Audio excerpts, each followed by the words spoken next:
Hey guys.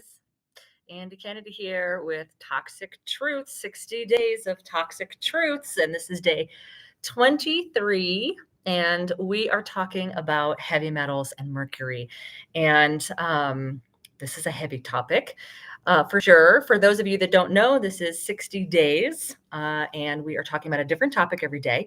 This week, we are talking about the body and not necessarily nutrition, physical body, epidermis, but some days I'm talking about still what's inside the body. The first 2 weeks were nutrition, and seemed like there wasn't really enough space, enough days for me to cover everything.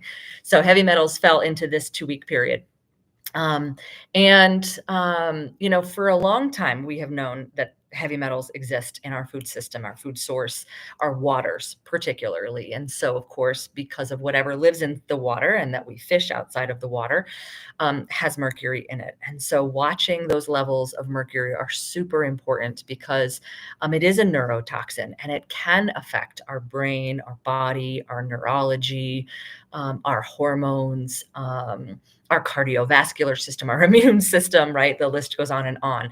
And the World Health Organization has identified mercury as one of the top 10 chemicals of public health concern. So, and that was a while ago. That was like a decade ago that they announced that or more. So, there are, of course, different levels of mercury, but the most common that we're exposed to is methyl mercury.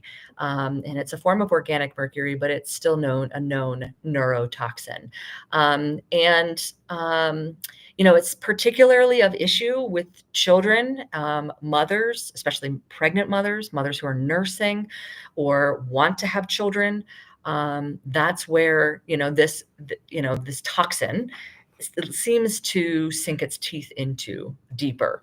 And as a result, of course, we have higher rates of infertility, higher rates of pregnancy complications.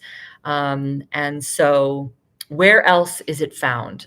In addition to seafood and fish, we can see it in rice, right? Because rice grows in wet environments. So again, this is a wet environment issue, water issue, right? Mercury is making its way into our water systems. So anything that grows in an increased amount of water, like potatoes and tomatoes, food containing water, like potatoes, and then things growing in more water, like rice, soy, even teas, sometimes even alcoholic beverages. We put a lot of water into beers, for instance. So, of course, that's an issue of where that can have a higher mercury content. And so ways to, really mitigate that. First of all, everything in moderation, right? So if, you're a beer drinker and you're not sure if it's got a high content of mercury, maybe don't drink as much beer, right? Maybe alternate that, or don't drink alcohol at all, because that was one of our first toxic truths, and how alcohol puts holes in your brain. And as for fish, mitigate where that fish is coming from. That's why, locally sourced things are maybe a little bit better because the environment they're grown in. Knowing where your water comes from, knowing what's growing in your water, knowing, where that fish is sourced, for instance. Of course, not using heavy metal or purchasing even things in cans. More and more I'm hearing that we maybe don't want to purchase things in cans, purchase things in jars, or buy from a local source, right? So,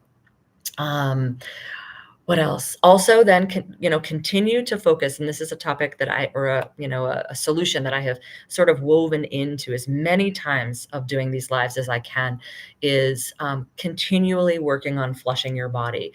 So, juices and fruits and veg, and lots of high content fruits and veg. Of course, high content veg, like I just talked about, maybe has water.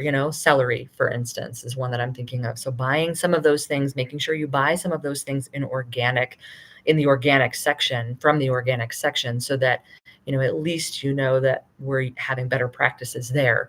But celery juice is such a great detoxifier. I was just talking about this yesterday with someone, how I did celery juice for almost, actually not almost, totally a whole year, 365. I did the celery juice challenge for, and felt so amazing, felt so clear. My skin was clear, my body, my elimination, my immune system, my gut health. It was all rock solid during that year. So that's an amazing asset, using the celery juice, as you know, it's just part of your morning ritual, and incorporating that in. It's super affordable way to get a lot of nutrients and to help your body, specifically your liver, flush the toxins that our body stores. So, all right, so that's down and dirty on mercury. It's definitely ever present. Be as vigilant as you can about reading the label always, and knowing what source this has come from, and sourcing locally, and eating less fish, and um, knowing where your water comes from, growing your own food. All of those things help with mitigating the heavy metal issue that we have on our planet today. So, all right, that's our day 23 toxic truths. I hope you get value out of these, and if you do, I hope you share them. If you want more info, I'm going to put that. That's actually what I was reading from, was a I don't know if I closed it entirely. No, there it is. It's a PubMed, um, from the National Library of Medicine, on mercury specific. So I will put that in our group on Facebook. And if you're not in that group already, the link is below. As always, if you're watching the replay, say replay below, so I can welcome you and thank you for being here and watching. And yeah, tune in tomorrow. We'll be here every day. It's a different time every day. So I'm on vacation time here in Colorado. So it's kind of random when I'm doing these, but they have been all over the board on timing, and that's just woven into my day. So if you see me go live, join me. Would love to have you here live with me. Thanks for watching, and we'll see you tomorrow.